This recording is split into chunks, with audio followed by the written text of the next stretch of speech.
बेरवा में उसका गुंडागिरी अगर चलता है और बड़ा बाबू वीडियो सीओ अगर डीएसपी उनकी दलाली करता है तो करने दीजिए।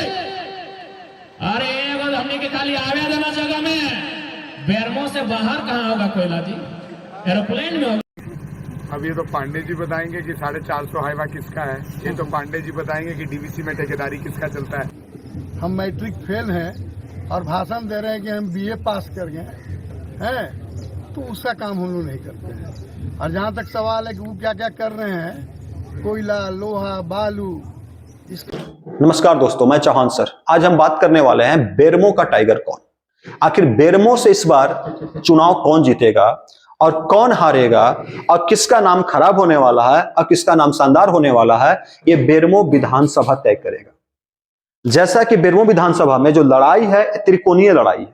इस त्रिकोणीय लड़ाई में आपको एक चेहरा दिख रहा होगा, बीजेपी से रविंद्र पांडे का, कांग्रेस से अनूप सिंह जो सिटिंग एमएलए है वहां के, और एक फेस दिख रहा होगा जिन्होंने ऐलान कर रखा है कि बेरमो से चुनाव लड़ेंगे, यह है जयराम महतो।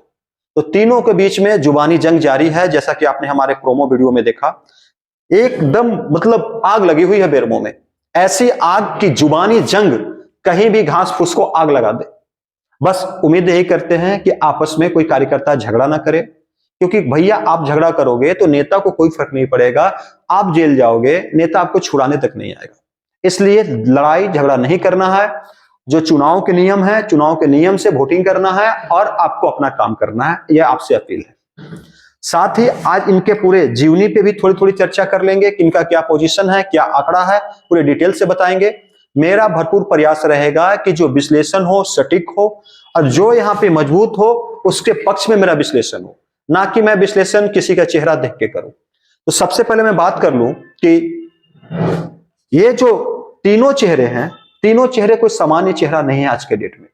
तीनों चेहरे झारखंड के एक बड़े चेहरे हैं, नामी चेहरे हैं, और इन चेहरों में से कौन सा चेहरा नंबर 1 रैंक हासिल करता है, ये देखने लायक होगा। तो दोस्तों एक चीज उससे पहले मैं इंफॉर्मेशन दे देता हूं कि लास्ट बीपीएससी में हमारे यहाँ काफी रिजल्ट हुआ। चंदन कुमार, नेहा परवीन, नीलम कुमारी और भी लोग, करिश्मा यादव रेल मंत्रालय, और भी लोग कई अच्छे अच्छे पोजीशन पे चले गए हैं। आपके घर में भी कोई बच्चा हो या आप खुद पढ़ाई करना चाहते हो तो मैं आपको बहुत सस्ते रेट में, पटना में खान सर और धनबाद में चौहान सर काफी सस्ता पढ़ाने के लिए जाने जाते हैं।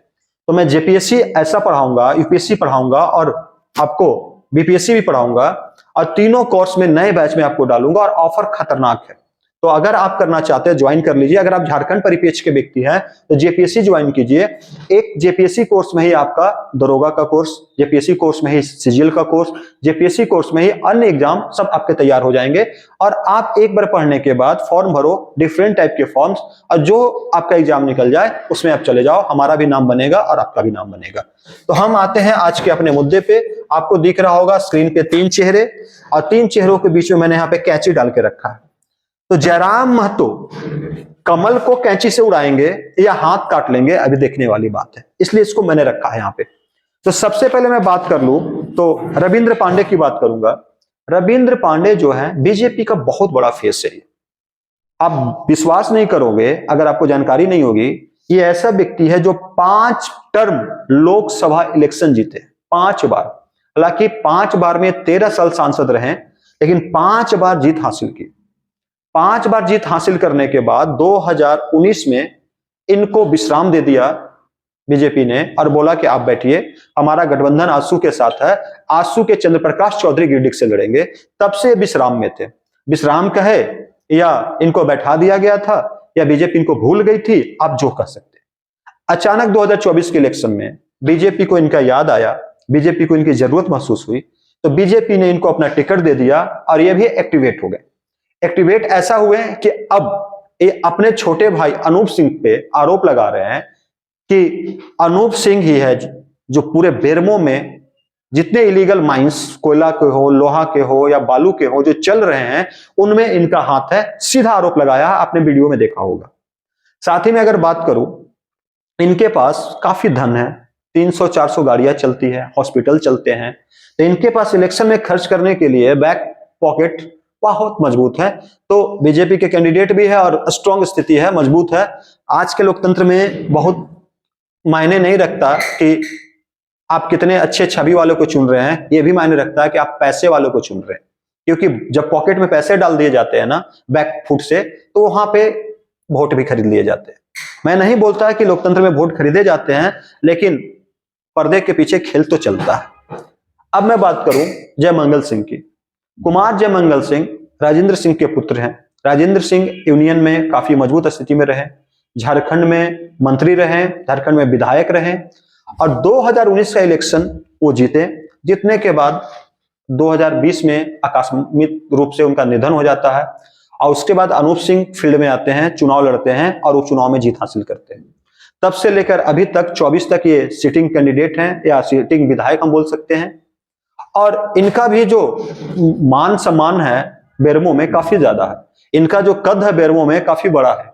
अभी हाल ही में इनकी पत्नी धनबाद से लोकसभा चुनाव लड़ी, लेकिन लोकसभा चुनाव में ये हार गए और डुल्लू महतो जी की जीत हो गई। तो वो चुनाव ऐसा है कि हार जीत लगी रहती है, 5-5 साल का टर्म होता है, आप इस बार कल हम, ये चीज चलता रहता है। अब इन्होंने इनके ऊपर आरोप लगाया है कि रविंद्र पांडे जो हैं, इनका जो हॉस्पिटल चल रहा है, हॉस्पिटल का सांठगांठ है कोकिंग कोल का जो कंपनी है सीसीएल के साथ, और सीसीएल से ये बिल बनवाते हैं, इनका हॉस्पिटल कोई ठीक नहीं होता, इनके पास 450 हाईवा चल रहा है, ये किस प्रकार से रुपया कमा रहे हैं, ये सब आरोप इन पे लगाया। तो पहले ये इनको बड़े भैया बोलते थे, ये इनको छोटे भैया बोलते थे। अभी जब से दोनों टिकट मिल गया है, दोनों आमने सामने हो गए हैं, तो बड़े भैया और छोटे भैया एक दूसरे का इज्जत करना ही भूल गए हैं। ना बड़े भैया छोटे भाई की इज्जत कर रहे हैं, ना छोटे भैया बड़े भैया की इज्जत कर रहे हैं, और आपस में टकराव हो रहा। पांडे जी और सिंह जी में झगड़ा चल रहा, और ये झगड़ा जुबानी जंग चल रहा है। ये मैं अपनी तरफ से तो नहीं बोल रहा हूं, मैंने आपको शुरुआत में वीडियो दिखा दिया है। लास्ट में फिर से मैं इनका पूरा वीडियो एक बार डाल ही दूंगा कि पूरा वीडियो आप लोग देख लीजिएगा 1-1.5 मिनट का, कि किसने क्या बोला है। साथ ही में अगर बात करूं जयराम महतो की, तो जयराम महतो तोपचाची के जंगलों पहाड़ों में खेलने वाला बच्चा, खतियानी मोर्चा बनाया, 32 के खतियानी के डिमांड को लेकर के लोगों को इकट्ठा किया। भाषण शैली इतनी शानदार थी कि युवा जुटते गए, और युवाओं ने इनके आक्रोश को पहचाना, और लगभग युवाओं में आक्रोश डालने में कामयाब रहे। आज के डेट में महतो समाज का एक बड़े चेहरे के रूप में पूरे झारखंड में उभर चुके हैं, और महतो समाज का वोट बैंक पूरे झारखंड में काफी ज्यादा, इसलिए सोशल मीडिया के हीरो हैं, चर्चाओं में है। कई लोगों का आरोप है कि सोशल मीडिया के हीरो हैं, धरातल पे इनकी पकड़ नहीं है। लेकिन जब ये नामांकन करने जाते हैं, जब ये सभा करते हैं, तो धरातल पे भीड़ दिखती है, और वो भीड़ ऐसी भीड़ जो पैसे देके नहीं बुलाई जाती, मुर्गा देके नहीं बुला, दारू देकर नहीं बुलाया जाता, पेट्रोल देकर नहीं बुलाया जाता। वो पेट्रोल और सिंघाड़ा की भीड़ नहीं है, वो वास्तविकता वाली भीड़ आती है। और इन्होंने हुकार भरा, पहले डुमरी से बोला कि चुनाव लड़ेंगे, वहां से अपना नॉमिनेशन कर दिया, उसके बाद बेरमो सीट को फाइनल किया। अब बेरमो में इनकी टक्कर जो है इन दो महारथियों के साथ है। मैं महारथी बोल रहा हूं, छोटे मोटे व्यक्ति नहीं है, महारथी हैं वास्तविकता में, और काफी संघर्ष करना पड़ेगा यहाँ पे। अब टाइगर तोपचाची के जंगल से, डुमरी के जंगल से निकल करके कोल फील्ड में जा रहा है, जहां जंगल नहीं है। जंगल में ऐसे भी टाइगर की चलती है, लेकिन टाइगर जब कोल फील्ड में जाएगा तो टाइगर कितना चल पाएगा, यह भी अपने आप में एक बड़ा सवाल खड़ा करता है, क्योंकि नाम तो टाइगर दिया गया है। और टाइगर फील्ड में कितना कमाल कर पाता है वो आंकड़े बताएंगे। तो मैं अब आंकड़ों के ऊपर आ जाता हूं, तीनों के बारे में। सबसे पहले तो 2019 के इलेक्शन को आप सबसे पहले देख लीजिएगा कि 2019 के इलेक्शन में जो कैंडिडेट थे, एक थे राजेंद्र सिंह जो कांग्रेस के थे, उन्होंने जीत दर्ज की यहाँ पे, और 88,000 वोट लाया उन्होंने, लगभग 89,000 के। और योगेश्वर महतो जो एक महतो फेस से लड़े थे बीजेपी से, उन्होंने मात्र 63,773 वोट लाया, और काफी वोटों से इनकी हार हुई। और आसू ने जो कैंडिडेट दिया था उसका नाम था काशीनाथ सिंह, इन्होंने भी ठीक ठाक वोट लाया 16,000, लेकिन उतना प्रभाव नहीं दिखा पाए। लेकिन इस बार बीजेपी और आसू दोनों ने गठबंधन बना लिया है, तो 63 और 16 को जोड़ लीजिए, ये वोट ठीक ठाक दिखने वाला है। अब हम बात करें थोड़ा सा यहाँ पे यहाँ के वोटर्स की, तो यहाँ के वोटर्स से पहले बात करने से मैं यहाँ के लोकसभा चुनाव जो इस बार हुआ मैं उसकी बात करूंगा। तो लोकसभा चुनाव का अगर हम डेटा देखें, थोड़ा सा मैं पेन इस्तेमाल कर लेता हूं, आपको बेटा से समझ में आएगा। पहले मैं लोकसभा चुनाव देखूं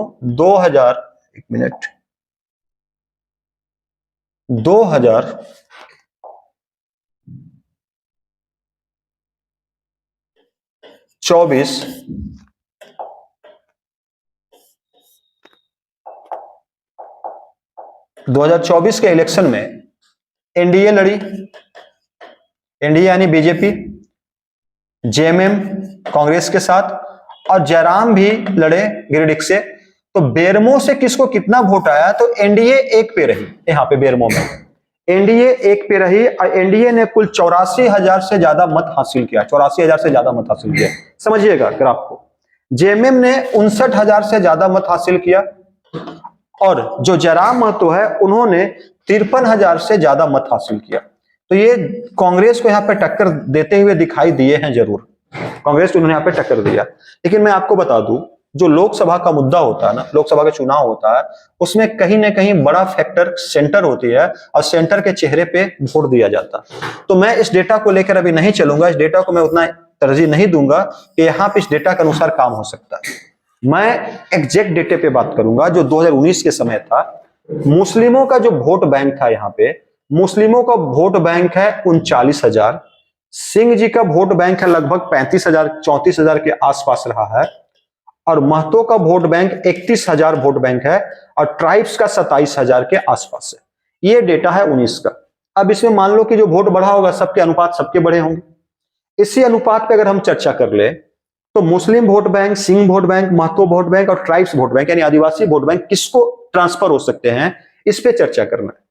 तो चर्चा में सबसे पहले मैं अगर चर्चा करूं तो मुस्लिम की वोट बैंक की मैं अगर चर्चा करूं 39,000, तो ये वोट बैंक मुझे दिखाई दे रहा है इस बार कांग्रेस के साथ और हमेशा कांग्रेस के साथ ही दिखाई देता है। यहां पे जो 59,000 वोट आया ना, इस वोट में आप इस वोट को भी डाल सकते हैं। तो इस कांग्रेस को जा रहा है। और अगर आप यहां पे देखें जो सिंह जी का वोट बैंक है, इस पे अगर हम बात करें तो अनूप सिंह को अगर जातीय आधार पे देखा जाए तो सिंह है, तो यहाँ पे अनूप सिंह बढ़त बनाते हुए दिखेंगे इस वोट बैंक में और इस वोट बैंक में भी अनूप सिंह बढ़त बनाते हुए देखेंगे। जो दो टॉप वोट बैंक है दोनों में अनूप सिंह बढ़त बना सकते हैं, मुझे ऐसा दिखाई दे रहा है। लेकिन अगर हिंदू कार्ड चले, बीजेपी का कार्ड चले, तो बीजेपी को भी इस वोट बैंक से ट्रांसफर होता हुआ दिख रहा है। तो इसमें रविंद्र पांडे जो है, पांडे जी को भी कुछ वोट जाएगा, यहां से शेयरिंग होगा। लेकिन इसमें बढ़त रहेगा अनूप सिंह का और यहाँ पे अनूप सिंह बढ़त होगा। लेकिन इस वोट बैंक के साथ जो 1932 खतियान के मुस्लिम हैं, उनको जयराम महतो को वोट जा सकता है, उनका वोट जयराम महतो को ट्रांसफर हो सकता है। तो पहले वोट बैंक में मैं कांग्रेस को देख रहा हूं 90% है यहाँ पे और 10% मैं यहां देख रहा हूं। साथ में इसमें मैं देख रहा हूं कि यहाँ पे 70% यहां जा सकता है और 30% वोट यहां पे जा सकता है।